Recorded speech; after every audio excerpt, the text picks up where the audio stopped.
Students, गांव के बीच के हिस्से में पीली मटासी मिट्टी है जो कि महीन कणों वाली मिट्टी है।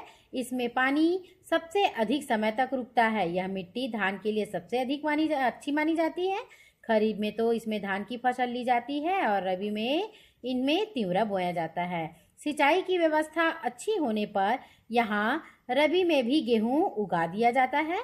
रिजदा गांव के पूर्वी हिस्से में डोरसा मिट्टी पाई जाती है जिसे दोमट मिट्टी कहते हैं। इसमें बारीक कण और मोटे रेतीले कण बराबर मात्रा में मिले होते हैं। यह खेती के लिए सबसे अच्छी मिट्टी है। इस मिट्टी में इस गांव के लोग आमतौर पर खरीफ में धान और रबी में गेहूं उगाते हैं।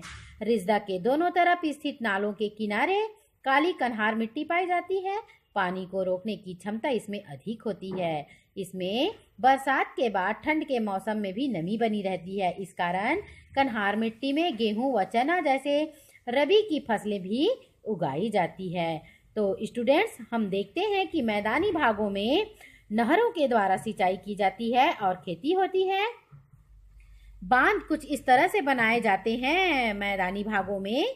छत्तीसगढ़ के मैदानी भागों में बांध ऐसे बनाए जाते हैं और बांध बनाने के बाद वहां से इस प्रकार से नहर निकाली जाती है ताकि समुचित सिंचाई की व्यवस्था हो सके।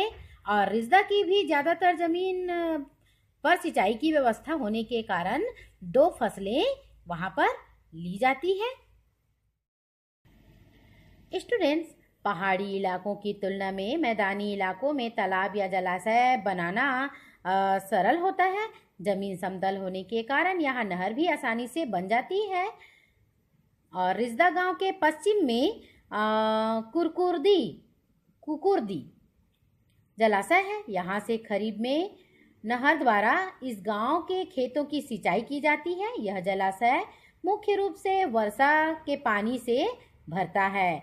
जिस साल पानी ज़्यादा गिरता है उस साल बांध में पर्याप्त पानी रहता है जिससे आसपास का जो एरिया है वो सिंचित हो जाता है। नहीं तो रबी के मौसम में नहर से भी सिंचाई नहीं हो पाती है। तो स्टूडेंट्स, आओ हम नलकूप से कैसे सिंचाई करते हैं वो पढ़ें। ऊपर वेदी गांव में हमने देखा था कि पहाड़ी इलाकों में कुएं खोदना मुश्किल है और अगर कुआं खोद भी लिया जाए तो पानी इतना नीचे रहता है कि उससे सिंचाई करना संभव नहीं है। लेकिन मैदानी भाग में कुएं से ज़्यादा आसानी से खोदे जा सकते हैं कुएं। और रिजदा के कई संपन्न किसानों ने अपने खेतों में नलकूप भी खुदवाए हैं। ये नलकूप 350 फीट की गहराई से पानी को निकालते हैं। लेकिन रिजदा में नलकूपों से अधिक पानी नहीं मिल पाता और एक नलकूप से केवल 1 या 2 एकड़ की ही सिंचाई हो पाती है। ये किसान अपने खेतों में खरीफ में धान और रबी में गेहूं बोते हैं और सब्जी लगाते हैं। रिजदा में बिजली की व्यवस्था है जिसकी मदद से ये नलकूप चलाते हैं। और स्टूडेंट, छत्तीसगढ़